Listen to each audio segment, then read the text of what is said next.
This is That in Hip Hop, The Listening with Che Noir. Now, what is The Listening, right? This is the first time that we're doing this. The Listening is a Dead in Hip Hop creative way of moving the culture forward, bringing artists that you guys mess with, that we put you onto, and just connecting a little bit deeper with their music. So what we're doing is Che has provided us with 3 songs, an old one, a new one, and an unreleased one. We're going to be talking about and reacting to the music that she provides. She's going to give us some insights behind the music. You know what I'm saying? And also the questions. Again, super chats are always welcomed, but during this format, if we have time during the end, we would read statements, but we're not going to read questions. Questions are for the Patreon members and the YouTube members. So if you would like to submit a question for our guest in the future, become a Patreon or YouTube member today. So again, we appreciate everybody and the super chats. But the super stickers and the statements, if we have time during the end, which we may not due to our audio technicalities, we will read that during the end. Also, the full episode, including the music, will also be available to our members. Okay, so as soon as we're done with our live, we're gonna take it down to remove the music, so that way we don't get no copyrights and all of that type of stuff, no legalities. You know what I'm saying? But if you want to see the interview in its full glory, the listening in its full glory, it will be available to YouTube members and also Patreons. It will still be on Dead in Hip Hop, just minus the music.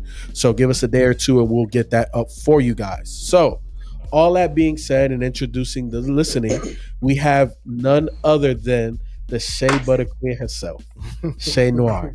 We appreciate you. What's up? I appreciate y'all having me. And thank you for your patience. Yes, right, of course. Fun fact, she's super patient. Yes, extremely. Super calm. Right. Hey, Shay. Hey, Shay. Hey, Shay. I understand. Everything. My apologies. The people on the camera, they didn't see earlier. I was kind of nerdy. I was geeking out. He was nerding out. I was in my little groupie mode for a second, but I had to cool it down because I was happy that we got Che Noir on here because I've been. They can tell you I've been singing your praise for years, since 2019. That's when I got hit to you in 2019. So yeah, I've been singing your praise on this channel for a minute. So people know. Yes, they know. Appreciate you, Beezy. Yes, y'all welcome. Y'all welcome. Appreciate that. Appreciate you, Che. 430. Hey, call me Groupie 430. That's okay. I will own that title for the day because we got the queen today. Yes. So yes. We do. Now, Shay, you sent us the 3 tracks. So the old song is Fall of Rome, produced by 38 Special. Yes. The new song is Black Girl featuring Rhapsody and produced by yourself, which is a fucking amazing that you do everything. But we'll get into that in a little while. And then the unreleased song is Sugar Water, produced by the other guys. Okay. Yes. Okay. So we're going to get into it. And that's the format. We're going to go old one, new one, and then the unreleased one. So everybody that's live in the chat, you know what I'm saying? Listen. Hey, turn the motherfucking volume up. The old joint. I know where the old joint is from. It's from Thriller Hunt Volume 2. It's right after my favorite joint called Die and Breathe, where her and Special was just going back. Yeah. That is my shit. So I'm glad you picked one from your old joint from Thriller Hunt Volume 2. That's what's up. We're gonna let her get into it. I know, right? Yeah, I'm glad. Look, Groupie 430. They told me in the chat. I knew this was gonna happen. I knew it was gonna happen. Look, I'm a fan. Hey man, look, man. You a fan? You a fan? I'm a fan. You know what I'm saying? That's what's up. That's what's up, B. All right, Che. Anything you want to tell to the chat before we get into the joints? Well, you want to intro the old one? Do you want to intro it? Yeah. So this is this is Fall of Rome from Thriller the Hunt too. This was one of my first projects that I put out that got in a lot of ways I started getting some recognition off of this project. This was the one where I caught my big break, my first break, I would say. And it's such a weird time at the time when I was creating this project and doing all this rapping at the time for this project. I was working, I had a regular 9-to-5 job at the time. I would get off my job, drive all the way up to Rochester, which is like an hour and a half from where I was living. I was living in the Falls, which is the outskirt of Buffalo. I was driving out there every day, after work, after I get off of work, me and my cuz we'll drive out there every day, and I just go there and sit in sessions from like 3 to midnight, just recording, rapping, rapping. And I was doing this for months, like for a minute. I was doing this for like maybe 6 months straight, on and off. I was going back and forth, and then things started taking off with this particular project. This was the first single from there, though. So this was like outside of features and maybe some old mixtapes I had put out. This was the first look I got. This was my introduction to this new fan base that I was, I'm so blessed to have, garnered over the past maybe 5 or 6 years. Mm-hmm. So this is the first single from one of the first projects that was like a nice break for me, a nice breakthrough for me. Fall of Rome, produced by 38 Special. That's what's up. Man. Yo, the hunger, bruh. It's crazy, and she still rap like that. Yeah. Man, Jesus that's Christ. that up north shit, bro. When you got to deal with that winter and shit, bro, not for real, like it give you like a whole layer of grit that like you just have to have. And like New York has always had that. Like when you hear them, like bro, obviously the way you sound, you can tell you from up north, but nah, bro, like it's the grit. It's the grit. Yeah. I agree. You broke that down perfectly. I don't know if you can see the chat, but the chat going crazy. I don't know if you see. Nah, I can't see nothing. Okay, yeah. I don't know if I was supposed to hear the song either. I ain't hear the song. Oh, snap. Damn it. Dang. Yeah, okay. Nah, the song was good. Yes. I don't know if you ever heard it before. I don't know if I was supposed to hear it on my end or not, or if that was intentional. Because Kari heard it. So he heard it on his end. So yeah, you should have actually heard it, but I ain't want to interrupt y'all flow. Nah, you good. It's all good. I'm trying to see what you can do. Just tune into the chat. Yeah, or so you probably can go go the live to the on your phone and go to the live. Are you on your phone? Yeah, I can go there. Yeah, just go to our YouTube channel, and you'll be able to hear it there. And so if you play it from your phone, just mute your mic. Yeah. So we won't. Yeah. Yeah, I got you. Okay. But yeah, we worked out. Yeah, we I don't know. We have to work. Yeah. Again, we apologize for the audio issues. We didn't have these audio issues the very first time that we, threw this something like this, pieced this together. So yeah, this should have happened. But again, Che, she's a queen, and she's gracing us with her elegance. So much grace. You know what I'm saying? So much grace. Right. So, I understand how this works. I love it. I get it. Appreciate that. Yeah. All right. So the next joint that you selected for the new song is called Black Girl featuring Rhapsody. So give us a little bit of insight on that joint. How did that come about? Because Rhapsody's another one of them, like, on the one. Yeah. Nah, that's a fact. Like I have been talking to Rhapsody just really through Instagram DMs since 2019 about working together. So it really was just a timing thing. What I felt like a lot of it was just a timing thing. When I found out she was back in the studio, though, that's when I reached out to her to work. And I think it was after I put out Food for Thought, she had reached back out to me. And at the time, I had a beat. I had a beat ready. I didn't have her in mind at first, but when she had hit me up, because I just know how this goes, you got to strike while it's hot. So when she had hit me up, I sent her the joint immediately.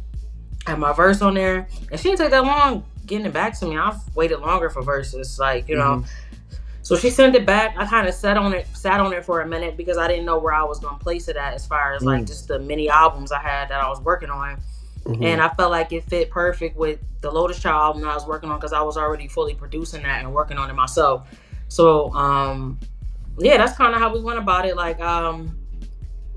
She had did her verse, and I would say why this song is so, outside of it just being a dope song, it was one of the first songs I had to go through like it was like my introduction to the industry because like I really had to go through some whole like clearing, things like clearing verses and all of that, like dealing with labels. dealing with lawyers and things like that. Like, having to use my lawyer to, in that aspect, which was the first time I, had to do anything like that. Like I said, I'm super duper independent. Most of the people I work with, they independent as well. It don't really be no big deal. But, but yeah, so that was like a battle going through that. Not a battle, but just waiting on it. Like process. The song was done for over a year. Like, wow. It was probably like an 8-month process trying to get this joint. Wow. Damn. Yeah. So, so it was just something. And then I was also like, I have another business that I run with my husband. We own a barbershop. So like that started getting busy, and I started getting caught up with that. And then, I wasn't really like, just really like, I don't know, checking in on it as much. I still didn't know when I was gonna drop the album. I was just really waiting to get clearance back on that. But yeah, it was one of them things where like one of my people told me, is like, yeah, this was your welcome to the industry. This is what you go through when you work with different artists. But man, this song, I was so excited to put it out just to get the reaction, because my fans been asking for this for like 5 years. So I can imagine. I can imagine. Yeah, they've been asking for this for like 5 years. Every single day I get on Twitter and somebody's asking me to collab with her. So I could say this. 100% worth the wait. 100% worth the wait. And the fact that I produced it, I've been a fan of Rhapsody for a while, since I was like in college listening to her when she put out Layla's Wisdom, and I went back and just started listening to a whole bunch of other stuff. And then I remember when I had a conversation with Knife, I was like, yeah, I gotta work with her. Like, I'm gonna be patient about it, but definitely gotta work with her. Like, that's the type of vibe I go for. So the fact that I was able to produce it is a big deal for me. So that's what's up. Yeah, that's dope. Yeah. All right, that's dope.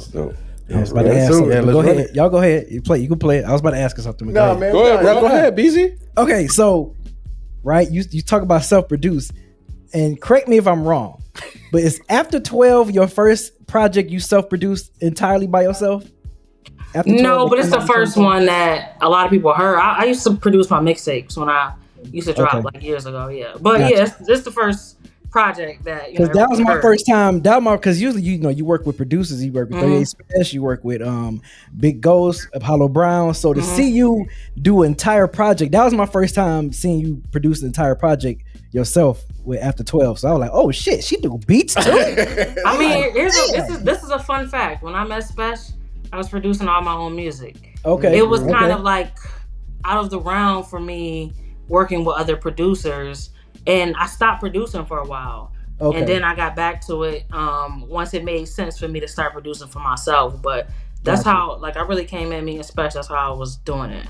Okay. Yeah. After 12 was my first time seeing you, like, hearing your beats. I was like, wow, that's crazy. And a lot of those songs, another fun fact, a lot of those songs on After 12 are songs I was producing like back in 2014, 15. Wow. Hunger Games that beat was made in 2014. Wow. Yeah. Ooh. Damn. All right. Black girl. All right. Press play. I was waiting for him to say trust. Yo, you had to sit on that for that long. Yeah, that's crazy. To have that fire. To put that Hell out. yeah. That has to be like a nigga got $1 million and can't spend it. Like, what you mean, bro? Yeah, it was. What? It was something that I would say at the time I didn't understand how the industry, still learning at the time how it works, for the most part. So yeah, it was a little frustrating at some time, because I'm, like I said, I'm super duper independent. If you guys see how me, Ransom, Special, all of us work, we put music out. We don't hold nothing. So that was something sitting on that was kind of like, dang, but it'd be like that. Like, it'd be a timing thing I'm learning. That's more important than anything. Yeah, that's true. Hey, Rod. Yo. She said, I know it costs my sins, but I can pay you in grace. Yeah, I know. Hey, look. You know what I'm saying? Hey, she got a whole bunch of grace, but let me tell you. You know what I'm saying? We witnessing it firsthand. For real, bro. I love it. That's amazing. That's amazing. Did you see us review? We reviewed that album. Did you watch that review? Yeah. Oh yeah. Matt has sent it to me. Yeah. Okay, all right, what's yeah. I up. just wanted to make sure. Yeah, I was out. I think Yeah, I you was don't know, out- I you think I was was out out. of town or Yeah, something. You was out of town. You was out of Yeah, town. we We had had to to talk do about it though. We had to. Yeah, we had to do it. Yeah. You Because dropped too many stuff, and we didn't talk about any of your projects. And we was like, we can't let this one slip past hey, us. if we didn't do it, me and Ken wouldn't have been living. B would have like fucked us up. He would put us in the chokehold. It would have been a rap, and the hip hop would have been just being modest. You know what I'm saying? But nah, we had to do it. Because like you said, you know, you're independent. You put out a lot, and you know, I love that you mess with. Or that you collab with a lot of the rappers that I fuck with, like Ransom's up there for me, Rome Streets B, another one B put me on too. You know what I'm saying? So like y'all whole collective, you know what I'm saying, is dope. You know, and I love the fact that y'all put out so much music. That being said, Man, we done did the old joint. right? We done did the new joint. So Right. for anybody that has not heard of the Shea Butter Queen herself, this is a nice introduction. You know what I'm saying? Go back. You know what I'm saying? She got a whole bunch of joints that you could just dive into. You know what I'm saying? But this is the crown jewel right now. The unreleased. And this is partly why we wanted to do this. You know what I'm saying? Because we want to be able to introduce artists, you know what I'm saying? Give them their flowers, give them their grace, you know. But the unreleased joint, produced by the other Shout out to guys. the other guys. Sugar Water. They dope. They some good peeps. Yeah, I'm cool super with them. dope. I know them. super Yeah, they dope. super They dope. They just did an album with Sky Zoo. I saw. Yeah, he I did. saw. He did. He kind of around Snowfall. Yeah, the Mind of the Saint. Yeah. Yep. Yeah. No, I was on Twitter. I went down a rabbit hole. So then when I saw that they produced this, I was like, okay, this is about to, you know what I'm saying? But look, give us some insight on this. I don't joint. think the people understand what they about to get right now. Like, Bruh. y'all ain't heard it nowhere. No, I don't you think they can't get it understand, bro. nowhere. don't It's think dead they hip hop understand. exclusive. They don't understand what Yeah. they're getting ready to get. Nah, this Like- is exclusive. This is Yeah. coming out in the summer, but this is a first listen to whoever is on this live, and you know, it's a super raw version. It's not mixed or mastered. It's just studio version of it.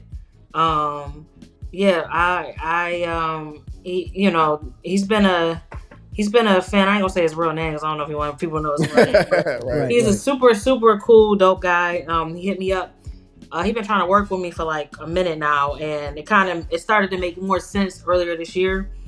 He had reached out to me, and me and my husband had drove out to DC and went out there and met him. I had a session with him, picked some dope beats out. He played a bunch of beats for me. I picked them out, and out of the beats I picked, it was enough for an album. So I was like, yo, let's just work and build from there. And this song right here, it was a beat that he had played, and his wife and my husband was like, yo, you gotta rap over this one. Like, it was just like, yo, you gotta. And I came home and I sat with it for a minute. And one day I just was writing. I was writing everywhere. I was going. I was at the park working out, right into it. Like in between the workouts, I was, writing bars on. I was like, oh yeah, this beat is inspiring me in a different way. Like, so That's what's it up. was just one of them vibes, and it's like one of our favorite joints off the album. This probably will end up being one of the singles. I shot a video for it the other day, and the video was crazy. The video, I just got it. It's crazy. I just got it like an hour before I got on this live, and me and my husband was watching. Crazy. And he was like, "Yo, this is like some Missy Elliott. Like, this is one of my most videos." That's what's up. And I shot it in the snow too. Like, wow. Yeah. So yeah, this one. So you shot this one in the Buff? You shot this in the in Buffalo? Yeah. 716 shit. Mm-hmm. 716 shit. That's what's got up. That vibe too, so I can't wait to the people to see this. Like, hey Che, I don't want to put no pressure, but can we, like release that video for you? You know what I'm saying? Can we be one of the first entities? Dang, Feefo. I gotta talk to him. I gotta see what he wanted to do. I got put it in the atmosphere, man. I got put it in the atmosphere. Wait till after the I know, bro. Look, I'm hyped. Sugar Water. All right, let's run this I'm exclusive. excited. I see you smile. Here we go. Hey, I agree with the chat. Che, I know you can't see the chat, or I'm not, or maybe you are on your phone right now, but I agree. Stank face certified. Man. God, Yeah, that's Oh a my banger. It's a banger. Man, that is dope. I love that mutual fund line. Yeah, that financial bars right hey, there. Man, You know what I'm saying? That shit is dope. Yeah. Financial Hey, reward yourself. Pay yourself, reward yourself for all the hard work, and protect yourself on the back end too. That was dope. I love that. I love putting knowledge out there. That was dope. Oh man, we appreciate that so much for that exclusive, man. Like for real, I know the chat like appreciate it as well. Like man, Yeah, I'm looking. They loving it. They going crazy. There's fire emojis everywhere. Shay, I just want to tell you. Crazy. Oh, I'm sorry. Go ahead. No, I was just saying. Yeah, that one is crazy.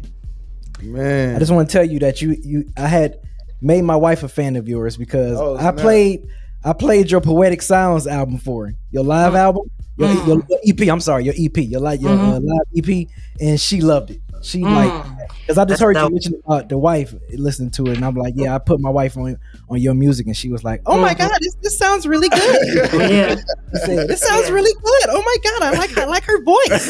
Yeah, I was like, that's okay. dope. That's dope. She has a live album, folks, that they don't know. I'm just letting the chat know. I'm not letting y'all know. I'm letting the chat know. She has a live EP out. Came out in 2022. Yeah, that's a fact. You know, you need to be on your press team. Yeah, he do.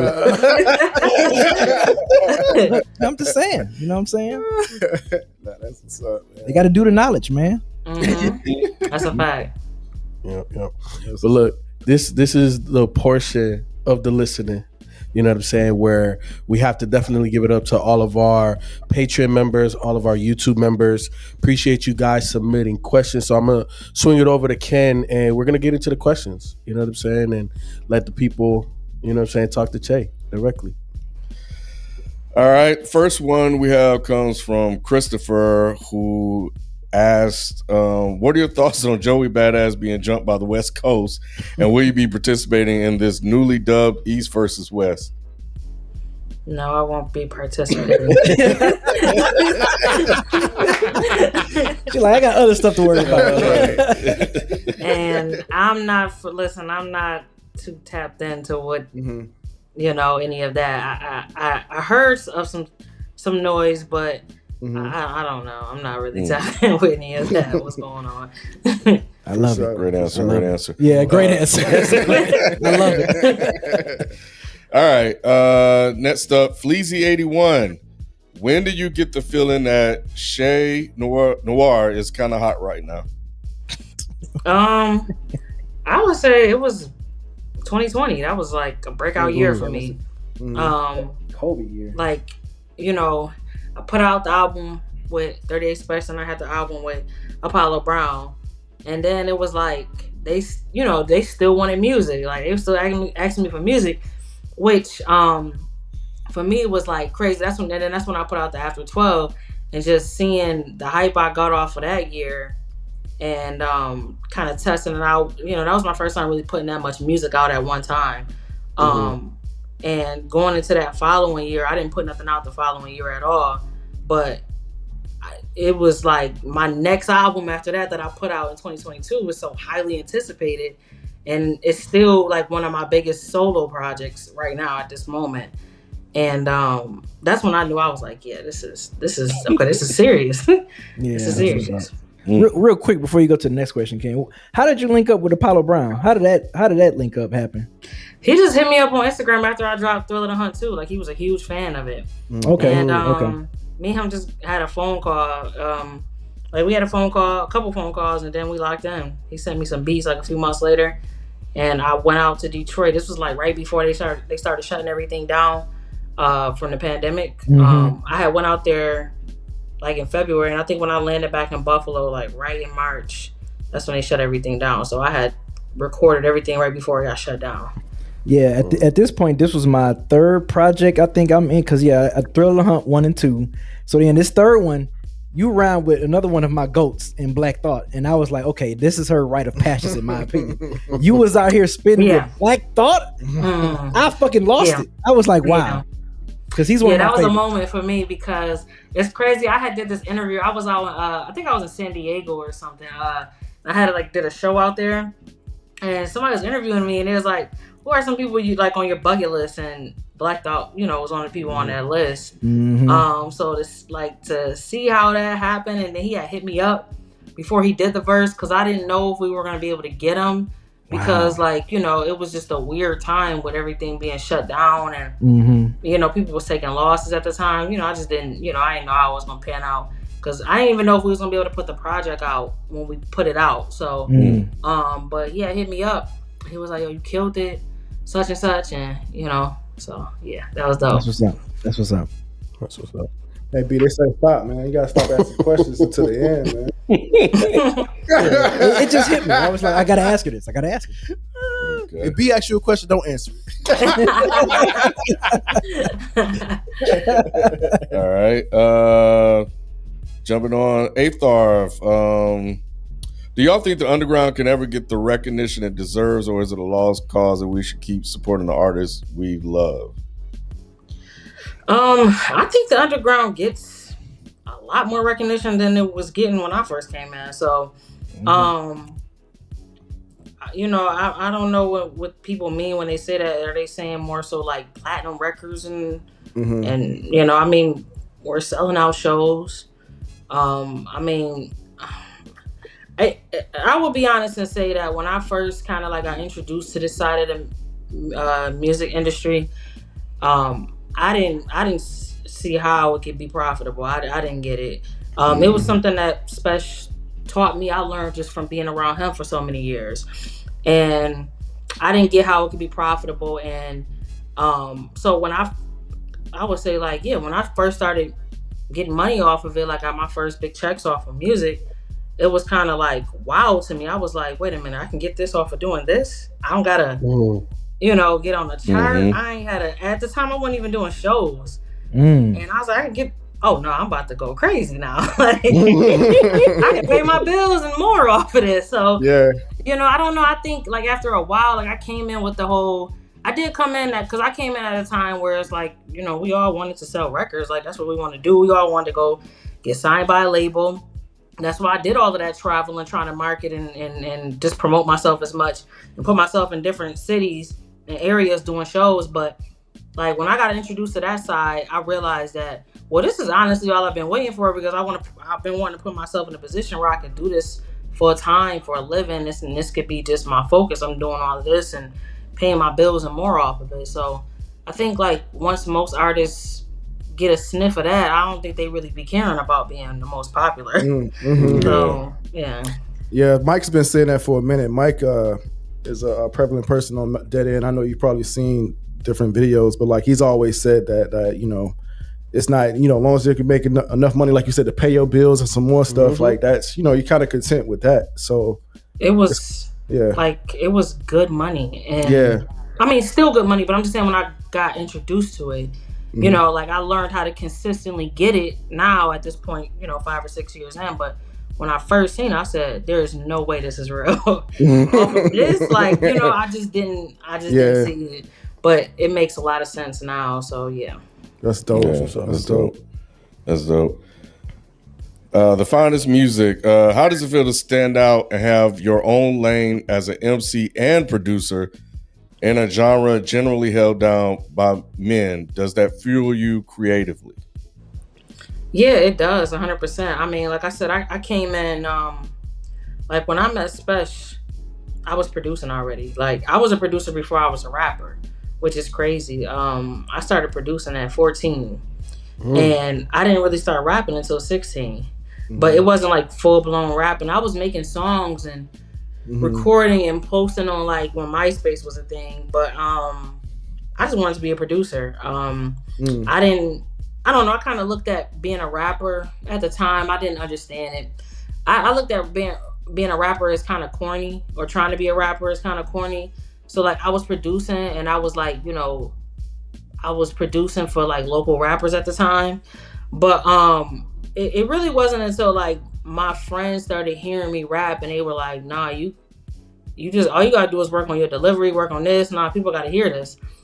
And then it became a thing where like I was recording music, and I remember at first I wasn't putting it out, but then I just posted something on SoundCloud, and then it just, I liked the feedback I was getting, so I kept going with it.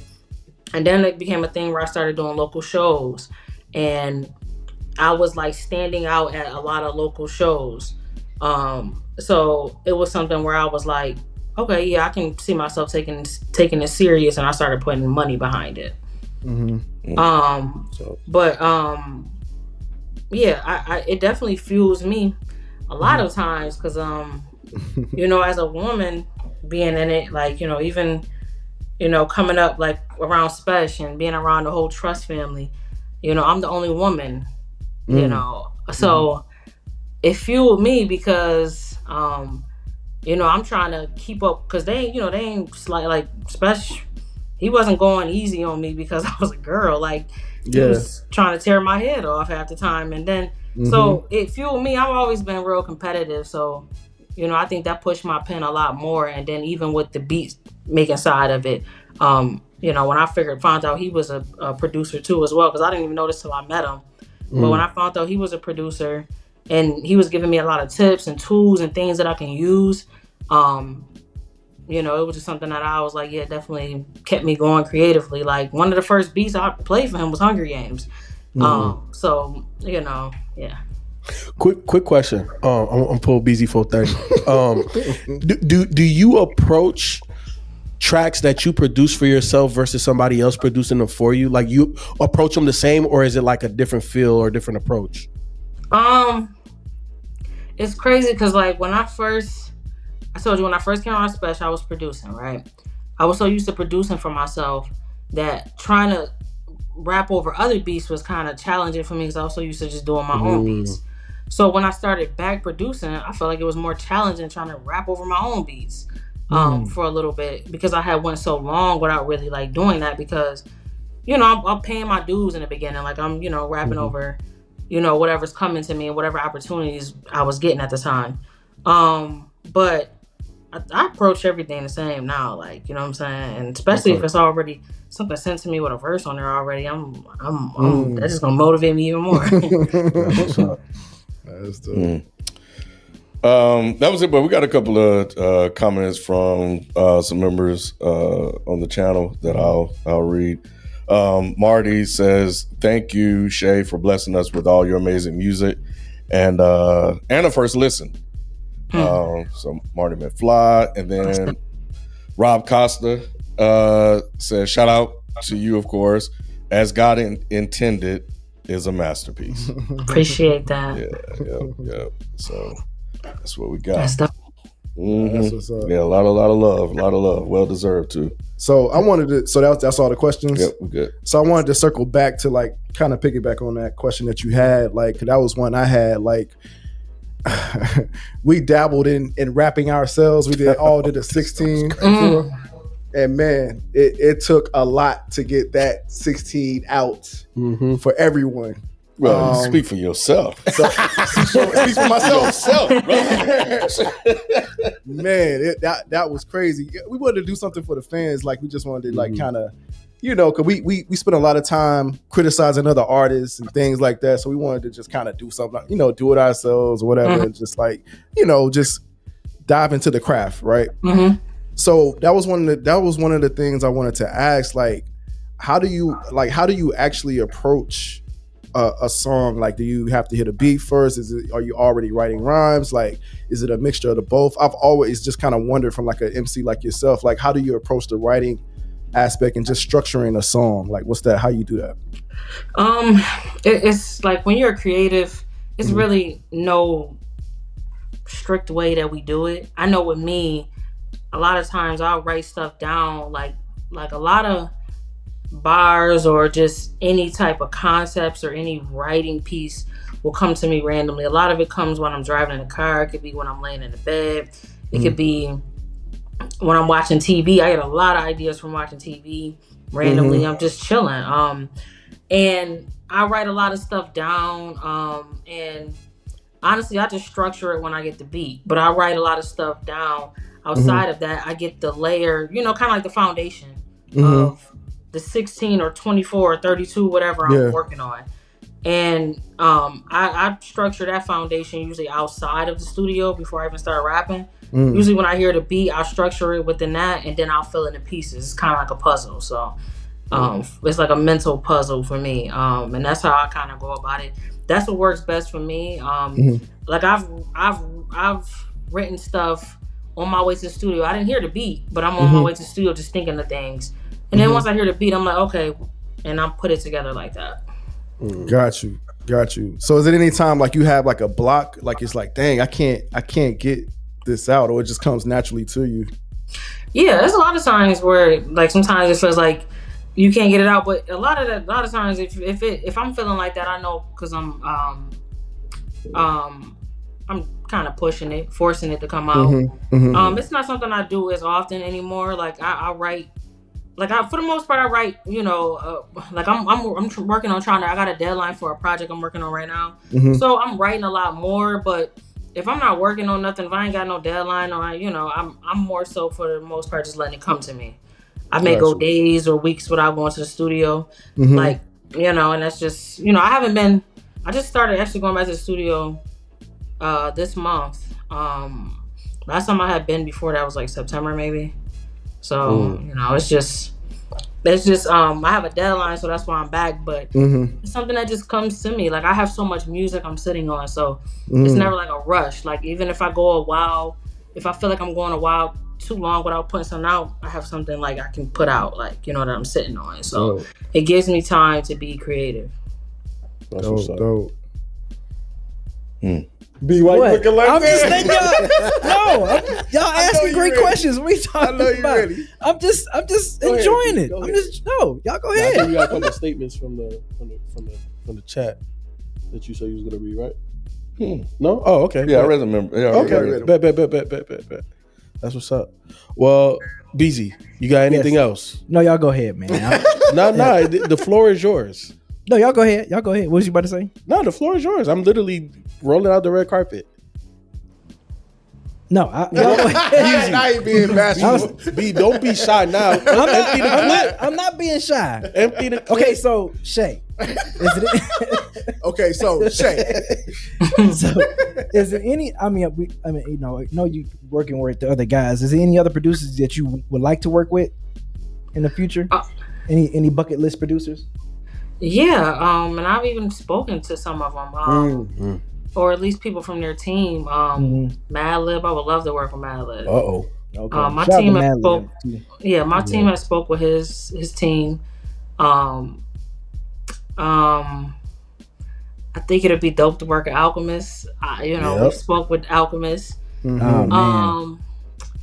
Who else I'd love to work with? Alan Shay. Ooh, I know Alchemist and Shay. That would be that'd be nasty. Bro. That would be so nasty. That'd be crazy. I'd love to work with Alchemist. Like I said, we've spoken directly to Alchemist. So it's like everything is timing with everything. Yeah. I like Conductor. I actually got a song with him that's coming out. Me and Love got a song with him. Me and Love the Genius. We have a song with Conductor that's coming out. He's dope. I would love to do like something like a full project with him. He's super dope. Yeah. Who else? I'm trying to think. Hit Boy. I haven't spoke with Hit Boy. I know some people that know him but like that'd be dope. Like Hit Boy. I'm sorry. Go ahead. Oh no, I was gonna say I would love to work with Harry Fraud too. Like it's a few. What's intriguing about Hit Boy to you? I think like he has, what's the word I'm trying to think of? Like his beats have, like, compared to the other producers that I even mentioned, they are a little more hard hitting, and I just like his clean sound. I think it calls for a different lane. Yep. And I wouldn't mind exploring that, just having fun with that. Like, I'm open. Like, see, I have my different reasons for different producers. Like Madlib would seem like the most challenging producer for me to work with, and I'm a huge Madlib fan, regardless. Anyway, even before everyone knew of me, but just the challenge of, like, the excitement of getting what he'll send. And then challenging myself, even if it feels, because some of his beats, I'll be honest and say, like, how the hell did he rap? Like, certain rappers rap on it. Like, if I heard it, I'd be like struggling to, like, come up with ideas to rap on it. So I would love that type of challenge. But Hit Boy got like a clean sound that, like, I feel like, you know, like my friends, like they that's the type of music they listen to on a daily, bump in their car. I would love to just like, you know, have that moment of just getting an album out like that. Yeah, it got a different type of bounce. I was gonna say, because like when you said Madlib, I felt like that with the Freddie Gibbs project, right? Like finding the pocket, it's like you have to be special. Like you have to sit down. You can't just boom, you know, 10 minutes. I'm gonna just go in like nah. So I definitely think that would be a great test. You know what I'm saying? You working with Madlib. I could see the Hit Boy. I could see you doing some more bouncier type, you know what I'm saying, production. You know what I'm saying? But I'll smoke a Hit Boy. It just gotta be the beat that, you know, if I get beats sent like that to me, I'll rap over them. Like I'm not like picky, but yeah, I'll smoke Hit Boy beats. I definitely would. That's crazy. Yeah, that is. That's why I love that. Any feature, I don't know if you can mention them or not, that you have like in the tuck, potentially like the Rhapsody one that you waiting on, that's gonna be like another big moment for you. No, but I got somebody in mind because they just followed me on Instagram, and I think hey, go look at the follow. I already got I'm cooking up some stuff. That's like this particular person been liking a lot of my posts too, so I'm like, oh yeah, I'm gonna get something ready for you. Don't worry. hey, chat. So I'm just gonna make sure it's ready. Yeah. Hey, chat. Go follow Che. Go. What? I'm saying it wrong? I've been saying it wrong? You say Che. Oh, Shay. Shay. It's the Cuban in me. I'm sorry. It's the Cuban in me. Che Guevara. Yeah, it's the Cuban in me. I'm sorry. Go follow Shay. Go follow Shay. And you know what I'm saying, go get your detectives on. Like, go see who been following her. Go see who been liking her posts. You know what I'm saying? Ain't nobody. It's crazy. I don't know if they'll be able to guess because nobody's asked me. Well, you know, I ain't gonna say that. Not as much. They've asked me, but not as much as the Rhapsody one. So I don't think it will be super duper surprise. But I'm definitely gonna try to get this feature. Like, you know. Yeah, I'm gonna try. Oh man. I'm curious now. I know. I'm thinking like, I'm like, man, who could it be? I'm trying to play a detective. I'm over here. I'm looking, man. I ain't gonna say no names because I ain't trying to jinx myself. So right. That's fair. Right. That's fair. That's fair. You got a project with Love the Genius dropping this year? Yes. Are you producing that, or are y'all working with different producers? We working with different producers. We working with Conductor, Black Metaphor. Ooh, that's gonna be shit. Yeah, it's gonna be serious. Because she's dope. Black Metaphor, you give you that bounce. Yeah, no, that's exactly what I was about to say. And the song he gave is crazy. We're working with Crisis on there. Crisis. We got a joint with Crisis on there. Wait, hold on. Crisis, Black Metaphor, and Conductor on the same project, bro? Yeah. That don't make sense, but it's perfect. Oh man, yeah, she's dope. Listen, man. That's crazy. It's crazy. They gonna be rapping their ass off. I know they will. Oh my god. Yeah, I produced a joint on there. It's the other producer. I forgot. It's a lot of producers we working with on there. That's what's up. No, that's cool. That's cool. You got some? No, I was gonna say, man, I appreciate you doing the interview because I don't see many interviews out there. And I know you said on one of the projects that you hadn't interviewed in like a year or something like that. Any particular reason why? Because you interview very well, like just you're natural, like you. It's like a conversation for real. So any reason as to why you don't do many interviews and stuff? You know what? During the pandemic, so when stuff, of course, started shutting down.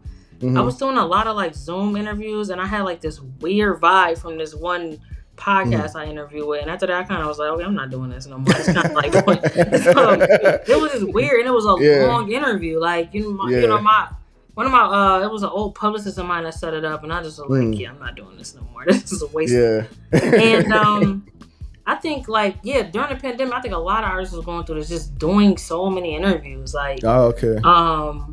Yeah, I just kind of was like, I don't really think it's like it depends. I'm just picky where I go now. Like, you know, that's all it is.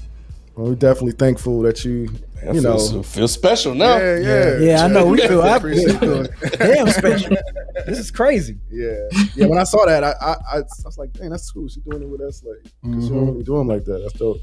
And like I said before, like when we reached out and you responded so quick, you know what I'm saying? I was like, yo, okay, wait, hold on. Is this for real? Like, like, you know what I'm saying? So I was surprised. I'm grateful that, you know, we created this new series and we'd open it up with you. You know what I'm saying? I don't think we could have had a better artist. Yeah, I appreciate that. I'm not Hollywood and nothing. I, you know, like I have a team, but I don't have people running my social medias and nothing like that. I, I'm pretty much checking and responding myself to things. Yeah. So again, you know, we appreciate you. This is the listening. You know what I'm saying? Chat, how did y'all like it, man? I know y'all was saying that y'all like the concept, whatever, but you know, it's all said and done, and we had Shea Butter Queen on here, man. You know what I'm saying? Yeah, this is great. Yeah. This is great. And we'd love to have you back because, like you said, this was the first one, and like once we got a lot of big ideas for it. Like you didn't get a chance to see it earlier, but we got like different camera switches and all that type of stuff. Like you know, so we're just kind of working it through. But man, we appreciate the grace that you gave us, like you know, getting on.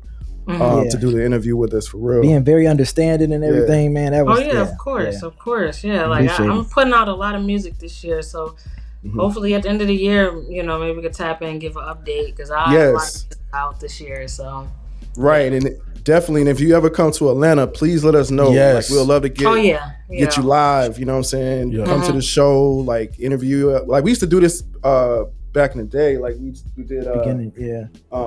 Brother Ali. Yeah, Brother Ali was here. And, what's your boy from Detroit? Black Milk. Black Milk was Black here. Milk. Yeah. Like we've done interviews. We just kind of getting back to form. Like we used to do this all the time. So yeah, we're just trying to get back to it in a different way. You know what I'm saying? Odyssey. Run the Jewels. Odyssey. Remember we did Odyssey, Ken? Yeah, we did Run the Jewels. Odyssey. Yeah. Oh, that's dope. That's dope. Yeah. So, you know, we get back in our bag. You know what I'm saying? That's dope. Yeah, definitely. We wanted to do something a little different. You know what I'm saying? Just connect the audience. Not just, you know, we did the interview, recorded it, and put it out. It was like, we want something a little bit more interactive. You know what I'm saying? So, no, that's dope. That's dope. I appreciate y'all. Appreciate you. Yeah, appreciate you, Shay. Appreciate you a lot. Yes. This was dope. Yeah, this was dope. super dope. I appreciate Super it. dope. It was good. Super dope. Having you on. Yeah. And again, appreciate the exclusive listen. Like, yes. For real. Oh my God, that exclusive listen was so dope. Yep. Of course. Man. Listen, I can't wait to put that out. Like, oh man. God, I can't wait. I can't wait to hear that. Oh my God, I can't wait to hear that. Yeah, the album is. We got some people on there too. Like so. Like, it's dope. It's dope. Anybody else you want to name? I can't wait. Anybody else you want to name us on it, or you want to keep it on the tuck? No, I'm gonna keep it in the tuck. Yeah, keep it in the tuck. Yeah. I'm fine with that. Yep. I'm fine with that. Y'all don't hear about it in a few months. It'll be out soon. All right, cool. Okay. So we'll definitely tap in. Can't promise a review, but more than likely we going, you know what I'm saying, put it back on the channel. But again, Shay, appreciate you. Appreciate your time. Appreciate your grace and your elegance dealing with our technicalities. Chat, appreciate you guys as well. You know what I'm saying? Showing up and showing out. Giving Shay all of the love and the flowers that she deserves. And we'll catch you next week with another The Listening. So stay tuned. Peace. Sir. All right. Appreciate y'all.